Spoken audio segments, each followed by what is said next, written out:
It's okay, I will just listen in.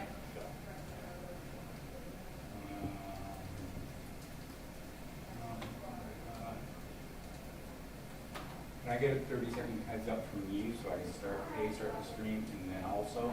Yeah.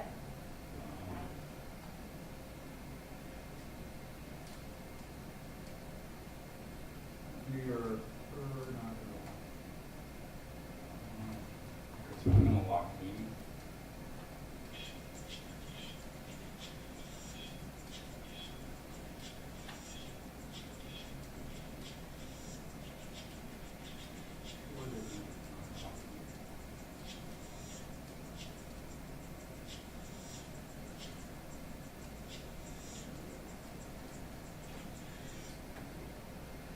That piece was.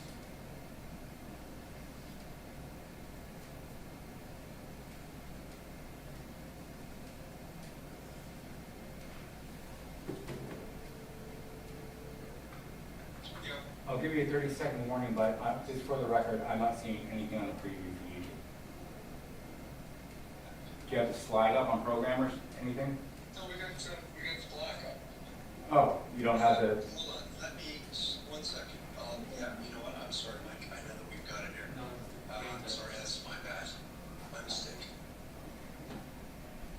Good afternoon, Norman. Do you want to unmute and give us a mic check, please?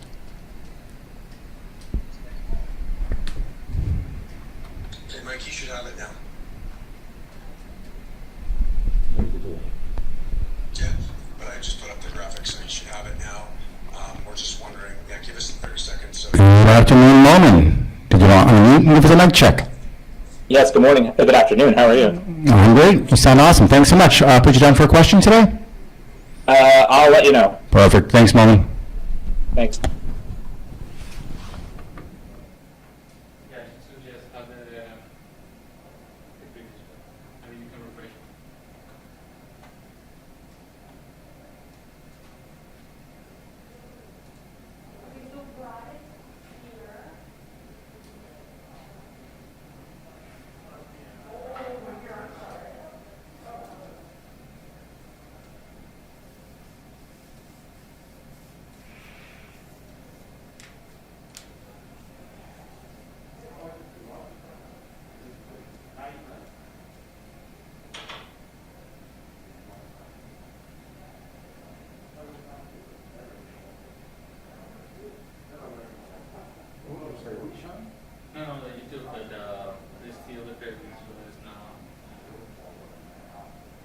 I'm just gonna go see if they're ready. Yeah, meeting was still coming there.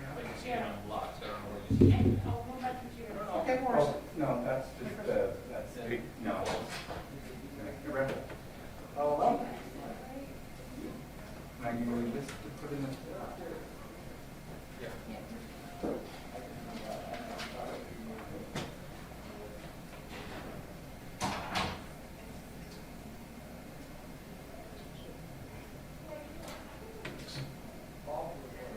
And we get a 30 seconds out of the ASL people know to get in position. Okay, Frank. I just need like 30 seconds. Okay, yeah. Go to just to remove my lunch ASL.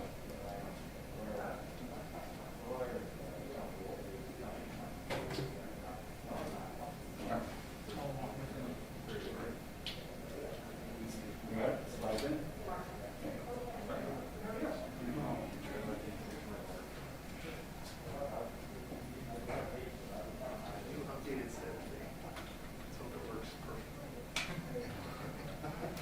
We tested something? We can reconfigure one of our older systems. We can put ASL on the mask. All right. Still on? Yeah.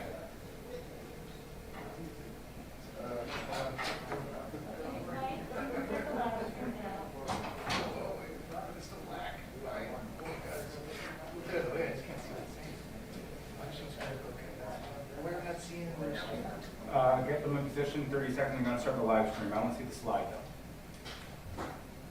It's up. I don't see it. I'm not seeing it in the preview. You want to refresh it? Thank you. Well, sure. Hold on, hold on. You guys have to refresh. We put the We are. code in. Hold on. Okay. Yeah, okay, we're good. Okay, so you guys can go live. we're not seeing the ASL. No, that's because they're not up yet. You've got the graphic up, right? No, I'm looking at our camera. How could you be? I'm just telling you what it is. Okay, 1 second. Oh, wait a second, hold on. Hold on, never mind, my bad. Are we streaming this meeting? It's not Oh, flashing. thank goodness. Okay. Stop. God. Refresh. You can have them stop and restart their stream. I don't know if it'll just take it. It should. Yeah. Okay, we're going live. Yeah. We're good to go live. Okay, we're on. Should I have this on now? Yeah. Okay, I'm probably going to leave. Are you there? Do you need anything? Okay. I'll let Dawn know, we will let them know. 30 seconds. Cool.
Good afternoon and welcome to the City of Toronto's COVID-19 media briefing for Wednesday, May the 5th, 2021. Joining us today is Toronto Mayor John Tory, Toronto Fire Chief and the General Manager of the Office of Emergency Management, Matthew Pegg, and Toronto's Medical Officer of Health, Dr. Eileen Davila.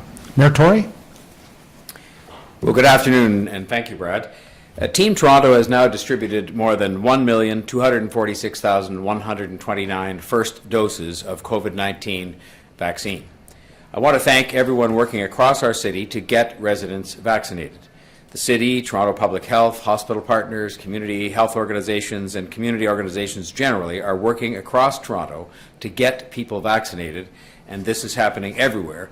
But we do continue to focus on our hottest of hotspots based on scientific evidence founded on saving lives and stopping virus spread and based on the effective use of limited supply. I do want to thank every eligible person who has stepped up to get vaccinated, those who helped people to step up, and of course those who have actually administered the vaccinations and all of those who've supported all of our vaccination efforts. Our public health officials at the city have been clear that every single vaccine approved in Canada is safe and effective. And the best vaccine for you is the one that is available to you right now, the soonest. Today, the city and our partners are holding 34 clinics across the city, including pop-up and mobile clinics in hotspots and for people 18 plus, hotspots like North York, Toronto Health Partners with a pop-up clinic in Newtonbrook vaccinating 1,200 people, University Health Network holding 3 pop-up clinics in George Harvey Collegiate Institute, Habitant Arena, and Albion Arena to vaccinate more than 7,000 people, Unity Health Toronto, Downtown East Health Team, and West Toronto, Ontario Health Team holding 5 pop-up clinics to vaccinate 3,460 people. It's a great sign of progress that 223,817 people have registered for a vaccine in a city-run clinic since the eligibility opened up just this past Monday to people 18 and older who live in hotspots. 223,817 people just since Monday have signed up for a vaccine in a city-run clinic since we opened the eligibility up to people, the province did, 18 and older in hotspots. Chief Pegg will detail how available appointments in city-run clinics, which are entirely based on vaccine supply from the other governments, how those appointments are filling up. Every appointment we offer is based on the quantity of vaccine we are scheduled to receive, and that is to avoid having to cancel appointments. Almost every appointment has been booked over the coming weeks. We know we will see another increase in demand tomorrow when the province implements their decision to open up registration in the provincial system to all residents 50 and older, as well as the first wave of essential workers who can't work from home. In anticipation of new demand based on this provincial decision to expand eligibility, the city will be making available an additional 60,000 appointments tomorrow. These will be appointments between June 7th and 13th based on anticipated vaccine supply. Those appointments can be accessed by going to toronto.ca/COVID-19 and clicking the blue button that says Book a Vaccine.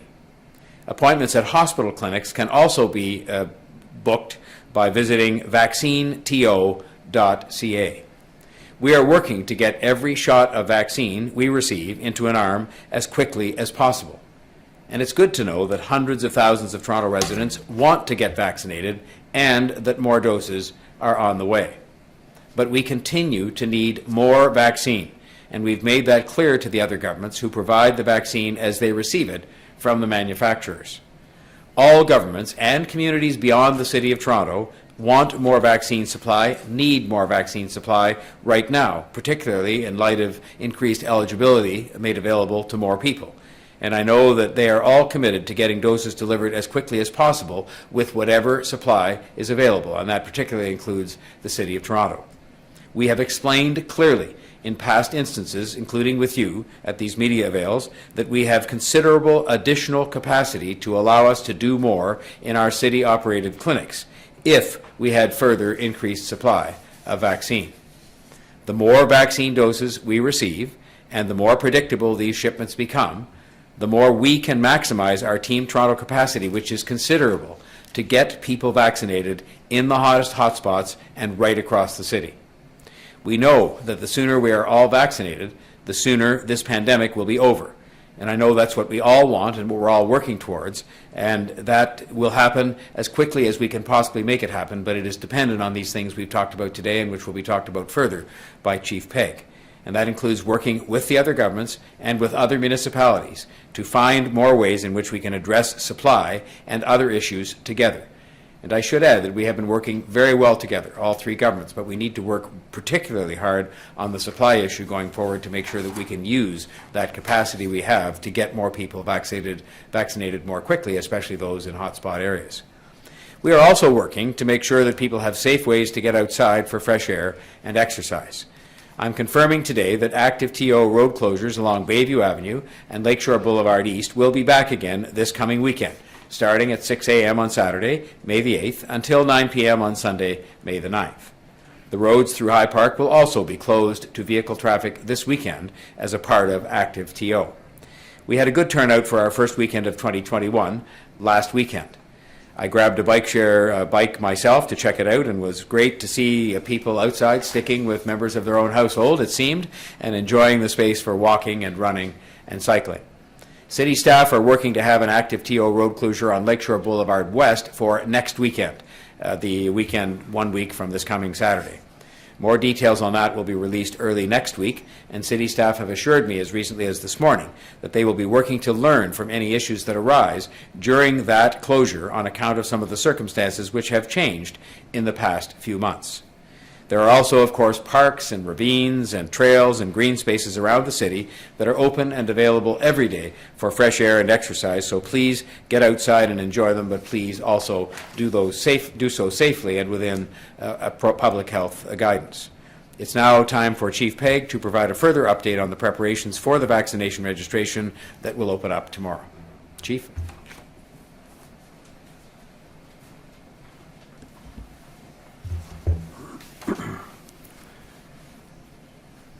Thank you, Mayor Tory, and good afternoon. Before I begin my formal remarks this afternoon, I would like to acknowledge that this is Canadian Mental Health Week. This year's theme is Get Real About How You Feel. The impacts associated with COVID-19 have been and continue to be far-reaching. The additional stresses, fears, and pressures that are the result of the COVID-19 pandemic are, of course, in addition to those of everyday life. Over the course of COVID-19, there hasn't been a week where I have not had the opportunity to talk about those stresses and pressures with a number of people. Each of the feelings that we all experience, especially as we continue to move through COVID-19, are normal responses to abnormal events. It is okay not to be okay, and it is okay to get real about how we feel. There are important mental health resources available on toronto.ca/COVID-19, and I encourage you to take advantage of them without hesitation. Reaching out to seek professional help to both get healthy and stay healthy are signs of strength, and I encourage you to feel comfortable in doing so. Regular check-ins with a psychologist is an important part of my personal health strategy, and he plays an important role in helping me to remain strong, healthy, and resilient. Please take a few minutes to check in on your family, friends, and those around you, and let's do our part to get real about how we feel. The eligibility for booking vaccine appointments is determined by the Province of Ontario. On Monday morning this week, the province extended vaccine eligibility to those who are 18 years of age and older who live in a COVID-19 hotspot community. Since Monday morning, 223,817 people have successfully booked their appointment to receive COVID-19 vaccine in city-operated clinics. First and foremost, I am very pleased to see such an overwhelming response to vaccine eligibility, and I thank everyone for making vaccination their priority. Of course, our ability to make vaccine appointments available and to administer vaccine in city-operated clinics is dependent upon the supply of vaccine that is made available to us. As of noon today, each of the city-operated clinics are either fully booked or very close to being fully booked on a daily basis between now and June the 6th. For the remainder of this week, our clinics are 99% booked. For the week of May 10th, our clinics are 93% booked. For the week of May 17th, our clinics are 97% booked. For the week of May 24th, our clinics are 95% booked. And for the week of May 31st, our clinics are 96% booked. Should the Province of Ontario make additional vaccine available to us for any of those periods of time, we're able to open additional appointments to match. Beginning tomorrow morning at 8 a.m., the Province of Ontario will again expand vaccine eligibility to include the following additional groups of people: anyone aged 50 years of age or older, individuals with high-risk health conditions as defined by the province, and essential workers who are unable to work from home and who are listed in the province's Group 1 listing. The specifics relating to these groups are available at toronto.ca/COVID-19. I'm pleased to advise that as of tomorrow morning, an additional 60,000 vaccine appointments will be made available for booking in city-operated vaccine clinics via the provincial booking system from June 7th to 13th. We are opening this block of appointments on a proactive basis in an effort to ensure that people have as much opportunity as possible to book their vaccine appointment. Over the course of this week, we were able to vaccinate 80,214 people across our network of 9 city-operated clinics. The number of appointments that are made available corresponds directly with the number of doses of vaccine that are available to be administered. As additional vaccine is provided to the city by the Province of Ontario, we are both able and ready to expand our clinic operations to match. I remind everyone that in addition to the vaccine opportunities in city-operated clinics, our hospital and Ontario Health Team partners are also administering vaccines each day. Please go to vaccineto.ca for opportunities that may exist across their network of clinics. I also encourage those active on Twitter to follow Vaccine Hunters Canada for additional opportunities and information about vaccine outside of the city-operated clinics. Our vaccine clinic planning includes the requirement to deliver the second doses of vaccine that are scheduled. We will begin to administer scheduled second doses of vaccine on the week of July 7th and weekly thereafter. Thank you for all that you do to help stop the spread of COVID-19 in our city, and please continue to monitor toronto.ca/COVID-19 for the most up-to-date information on immunizations in Toronto. It's now my pleasure to ask Dr. Davila to bring her remarks.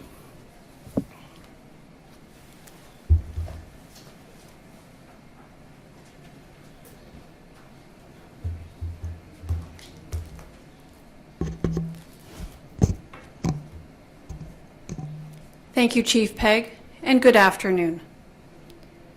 Today, I'm reporting 991 new cases of COVID-19. 1,162 people are currently in hospital, and 281 people are in intensive care. I'm also saddened to report 9 new deaths today. I want to speak to the AstraZeneca Oxford vaccine today and the risk of blood clots because I know there's a lot of talk about both this week. At this point in time, we are waiting for clarification on when further AstraZeneca deliveries for Toronto will resume and on what scale. Nonetheless, it is reasonable to expect this will happen and that many people will have the option of accepting their first or second dose. If you are one of them, the likelihood of a serious blood clot occurring is currently accepted as 1 in 100,000. Some set the figure at 1 in 250,000. I would suggest we can, in fact, look to the United Kingdom for confidence in the low risk of receiving the vaccine. More than 22 million first doses of AstraZeneca have been given there. And thus far, there have been 209 cases of blood clots related to the vaccine. This equates to 9.3 cases per 1 million doses. In Canada, more than 1.7 million doses have been delivered here, and the risk of blood clot-related side effects continues to be considered very rare. We are dealing with a new virus. As such, we are all in unexplored territory, and our knowledge related to the virus continues to grow. There is a huge drive in medical and scientific communities to produce further understanding of the virus and the vaccines. We now have more than a year of evidence to show what COVID-19 can do.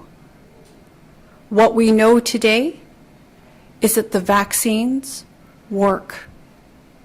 We know that they are our very best protection against COVID-19. We know that in Toronto right now, there are about 260 cases of COVID per week per 100,000 people.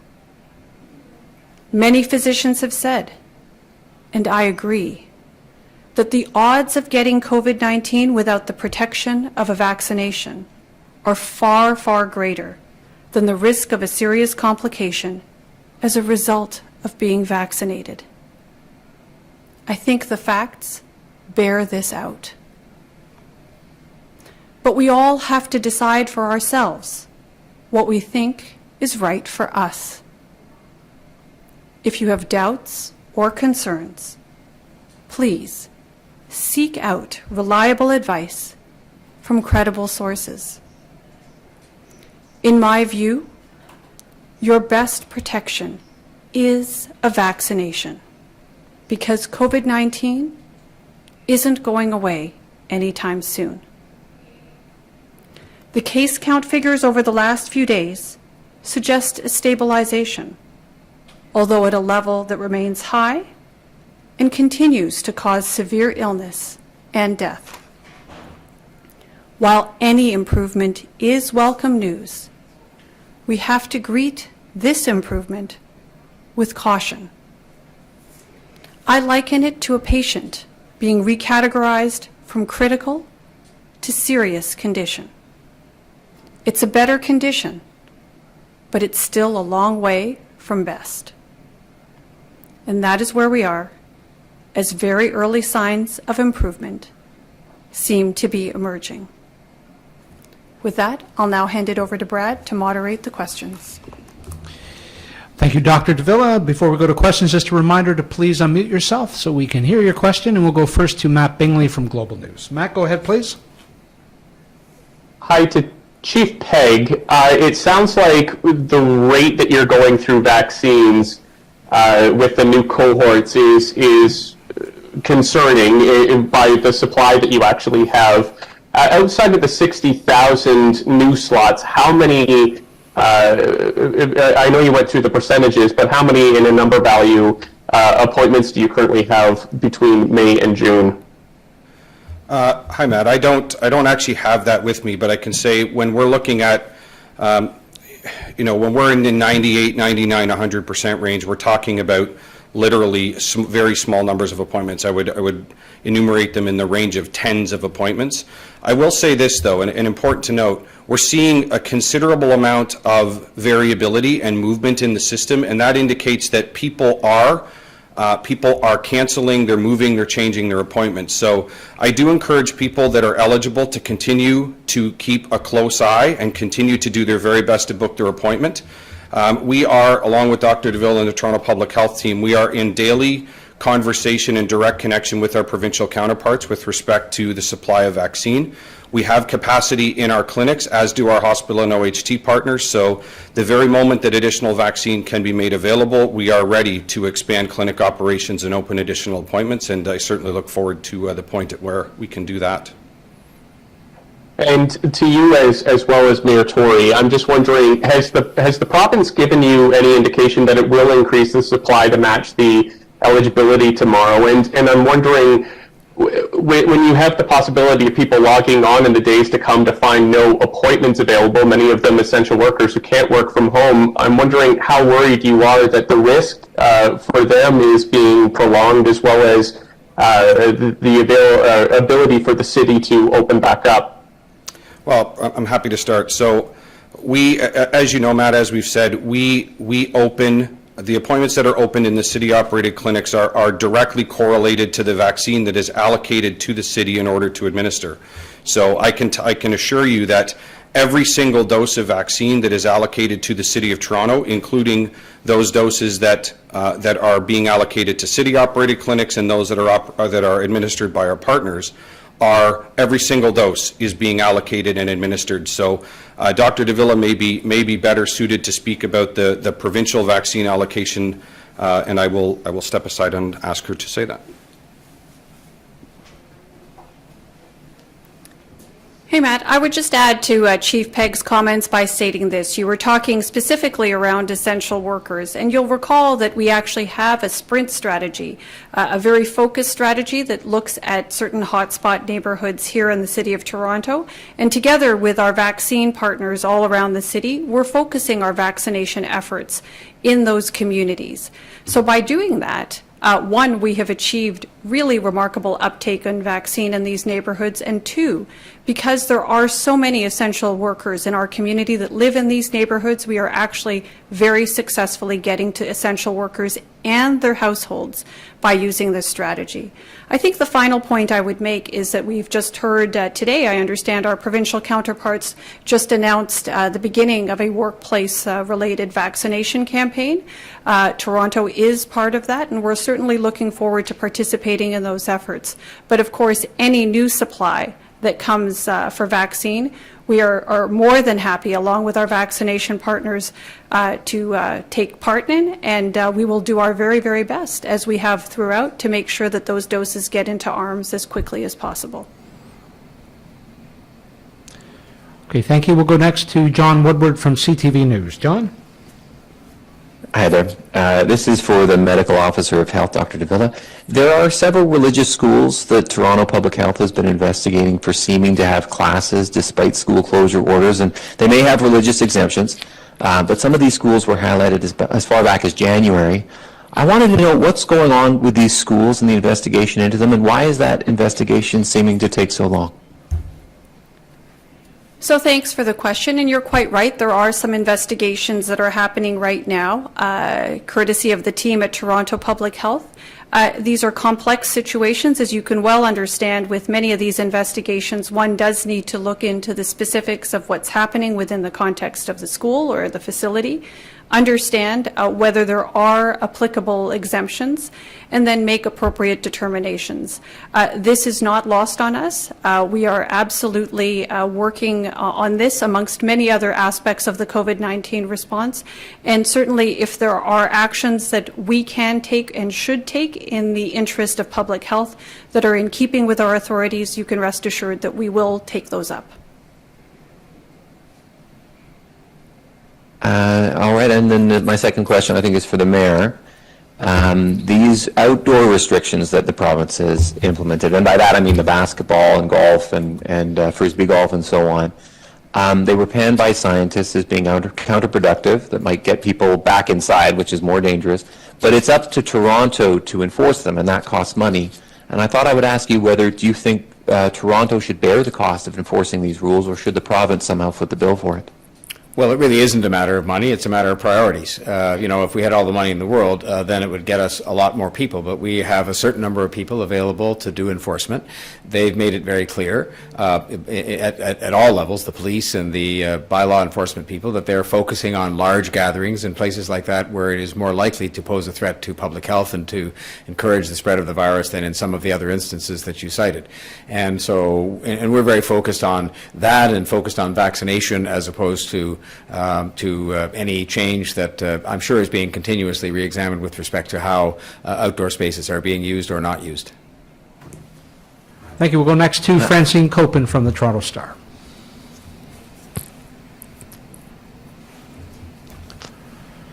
So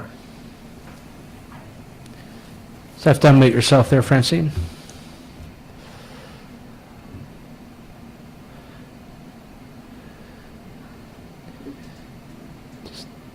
Okay, we'll come back to you, Francine. Maybe you're just having some technical difficulties. We'll go next to Mark McAllister from City News. Mark?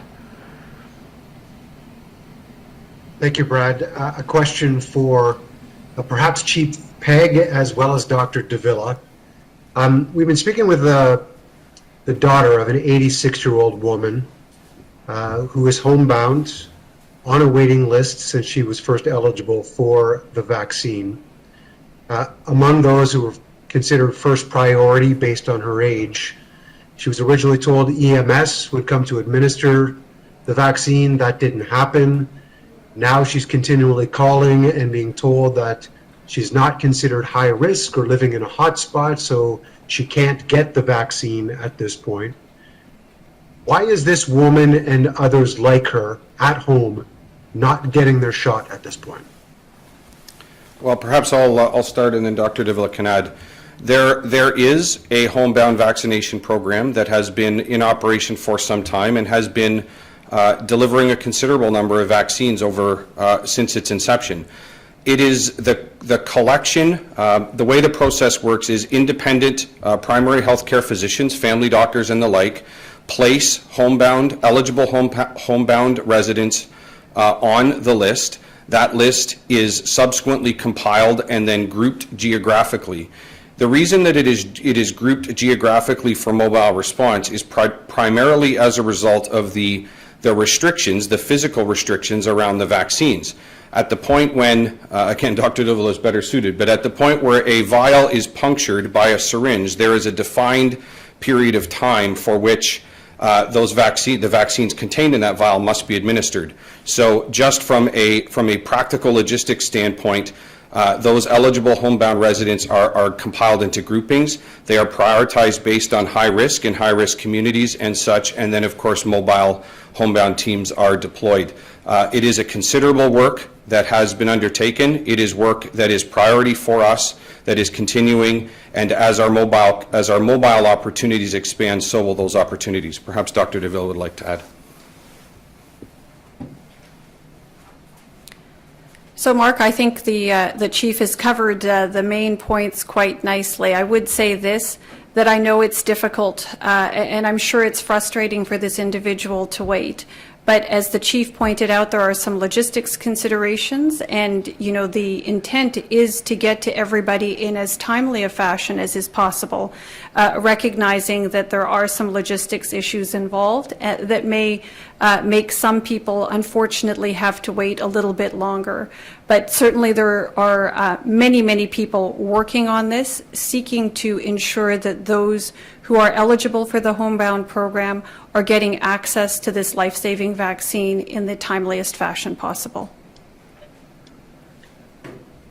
I know that for the general population, there has been a shift, obviously, to the hotspot areas, but it seemingly has left people like this behind when they've been waiting for more than a month to get their shot. How is it that the most vulnerable people in these circumstances have been left behind? You know, Mark, I would say this. I don't think there's any shortage of people who might be described as vulnerable, and I would also add that our primary focus, and this is not just Toronto Public Health or the City of Toronto, I would say that this is for all the vaccination partners. As soon as we get supply available to us, we are doing our level best to ensure that those who are eligible to receive vaccine are getting it in the timeliest fashion possible. I can equally say that there have been many who have. The chief spoke to this, that there have been a number of people served through the homebound program successfully, and we certainly look forward as the vaccination partners across the city to serve all those who are eligible in the homebound program, and of course all those who are eligible through the many other channels through which vaccine is available. We would like to see as many vaccines as possible in as many arms as possible in as efficient and effective a manner as we can carry out. Okay, thank you. We'll come back now to Francine Copeland from the Toronto Star. You there, Francine?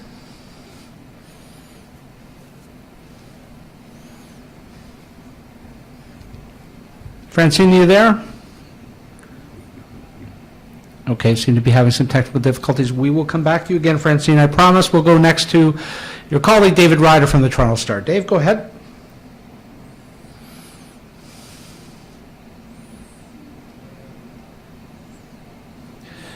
David Ryder from the Toronto Star. The screen showing you are muted. Okay. All right, we'll come back to you as well, David. Let's try Natalie Johnson at CTV. Oh, sorry. Go ahead, sorry. Dave. All right, there you go. Go ahead. Yeah, sorry, everything was hung up there. Okay. My question is for Mayor Tory and for Chief Pegg, and it's about the TDSB lawsuit that was filed earlier today. It makes serious allegations about the conduct of Toronto Fire Service and also Chief Pegg himself. I know you put out sort of a general statement saying you're not saying anything, but I want to give you the opportunity to address it and just say if anything you want about confidence in the system or the service or the chief.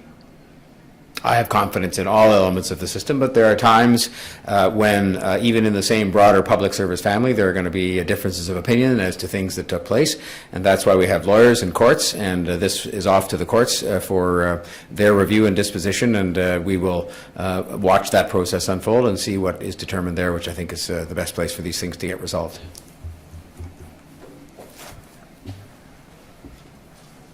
Chief Pegg, do you have anything to say? Sure. Hi, David. Not a lot I can say over and above what the mayor said. I became aware of the statement of claim being filed today. It was actually sent to me by a colleague, or a copy of the media, one of the media articles was sent to me by a colleague. It is now in the hands of City Legal, as is our process at any point in time for any legal action. And that's where it's best suited. It is a matter that will be managed by legal services and ultimately in the courts, and I'll certainly leave it to my colleagues in legal services to manage that appropriately. Okay, I don't have another question. Thank you both. Okay, thank you. We will try 3 times lucky, we hope, with Francine Copeland from the Star. Francine, you there?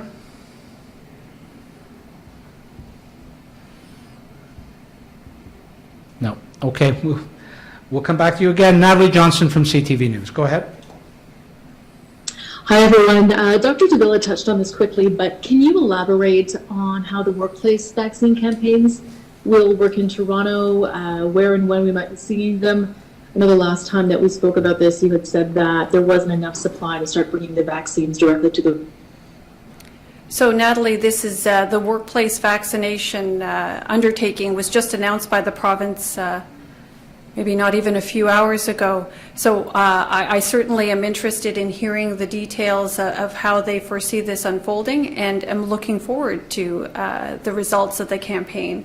As I've mentioned earlier, there's nothing more that any of us in public health wants than to see vaccines in arms as efficiently and effectively as possible so that we can put this pandemic behind us. And we're certainly eager to participate with our provincial counterparts on this endeavor. No details at this point really to provide, but we'll look forward to hearing about them and then speaking about them once we have more.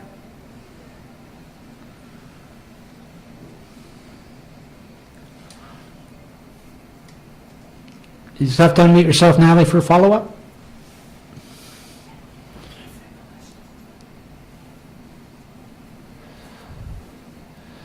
Sorry, folks seem to be having... Oh, there you go, Natalie. Go ahead. Hi, sorry, guys. WebEx keeps freezing. Yeah, we're having some trouble today. Apologies.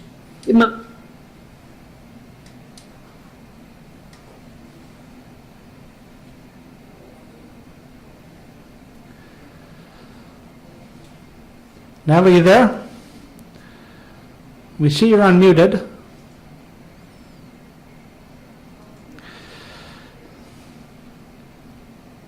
Having some technical challenges today, obviously. We apologize, everybody. We'll come back to your follow-up, Natalie. Let's go next to Samantha Beattie from CBC News. Samantha, are you there?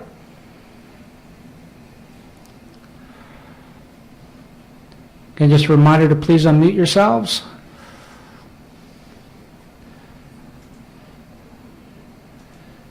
Just give us a few seconds here, folks. We'll see if we can get this sorted out.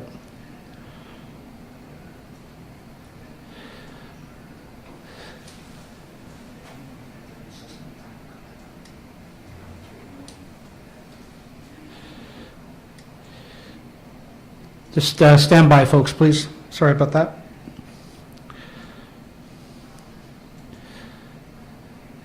Natalie, are you there? No.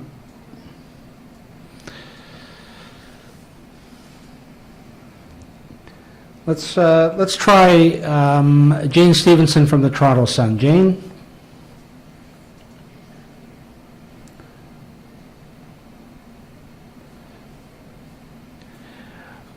Okay, what I'm going to suggest we do is... Hi, can you hear me now?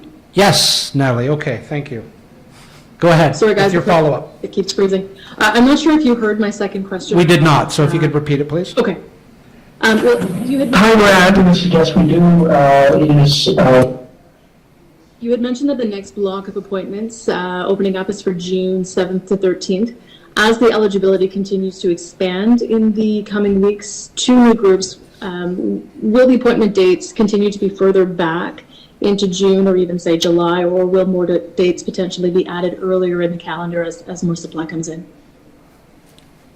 So why don't I start answering the question. We'll see whether the chief feels I've answered it sufficiently. So at this point, what we have done through the city's clinics is to make appointment blocks available as we become more and more aware of specific supply of vaccine coming on board. And you mentioned that there are increasing eligibility requirements, or eligibility categories, I should say, emerging. We've got a new block opening up tomorrow in concert with the expanded eligibility as announced by the province, and more in weeks to come. So as those eligibility blocks or categories expand, and as we hear more about vaccine supply, we are then opening up more and more availability for appointment bookings as all that information comes in.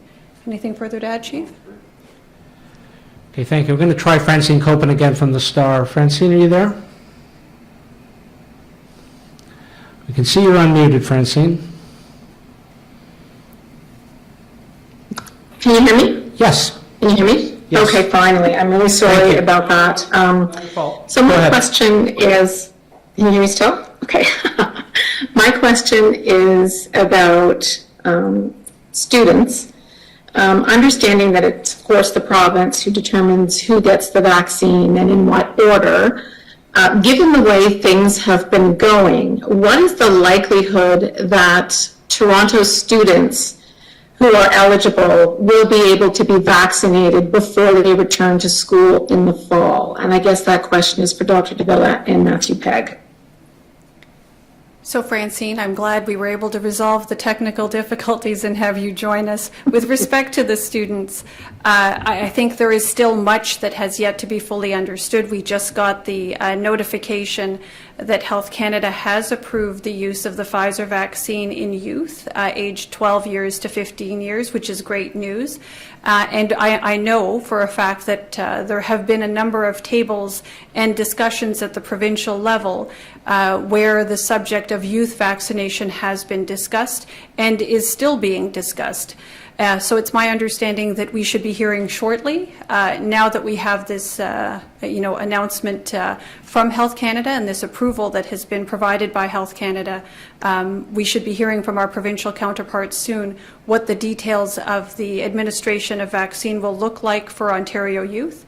And we are certainly eager to participate in that vaccination campaign once we have some details. And we'll be sure to let you know about those as those details become clear to us. We'll try a follow-up, Francine, while we still have you.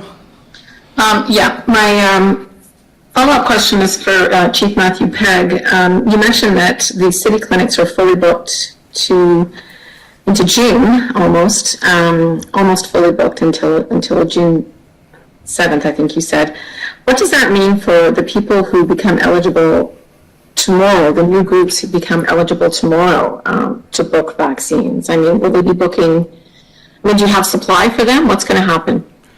Hi, Francine. So that is precisely the reason why we have worked proactively to open another block of appointments at the 60,000 appointment mark.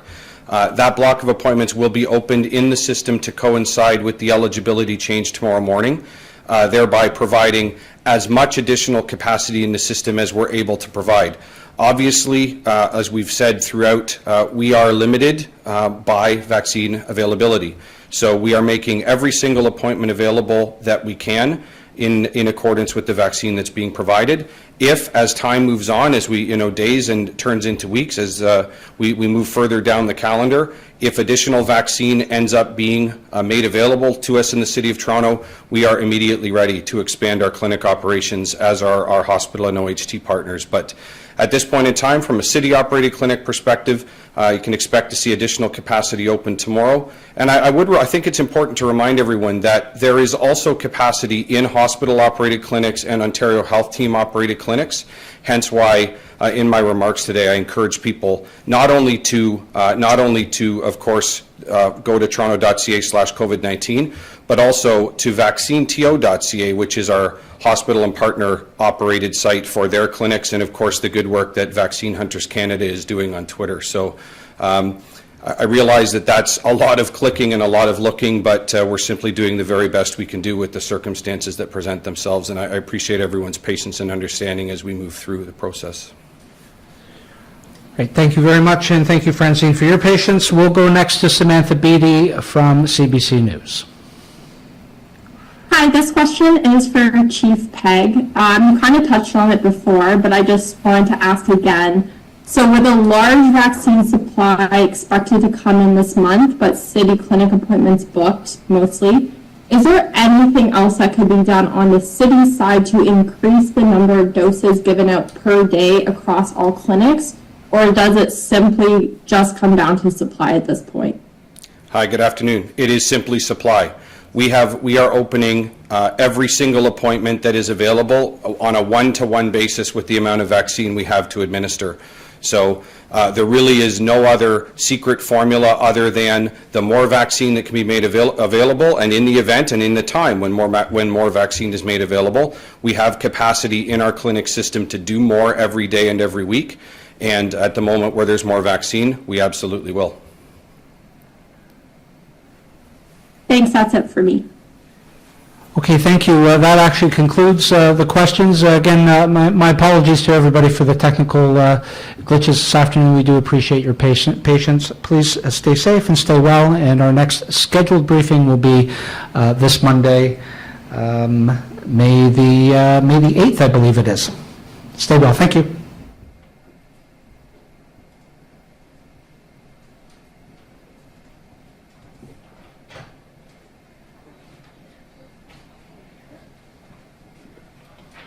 Chief?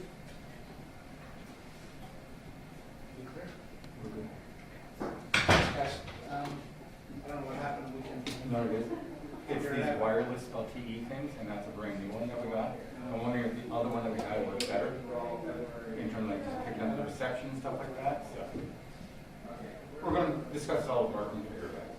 Yeah, I just don't want to, we shouldn't be experimenting with live